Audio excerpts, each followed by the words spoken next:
Black hole, ये कायनात का सबसे ताकतवर, सबसे खतरनाक कशिश वाला गड्ढा है, जहां जाने वाला वापस नहीं आ सकता। कोई कॉन्सेप्ट ही नहीं है, कोई इसके पास से गुजर नहीं, वापस नहीं आ सकता।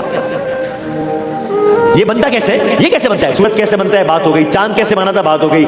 जमीन कैसे बनी थी, बात हो गई। ये कैसे बनता है ब्लैक होल? सुने, मैं आप जानते हैं ना, कायनात में लातादाद सितारे, अनगिनत सितारे हैं। हर सितारे की एक उम्र है, एक्सपायरी डेट भी है।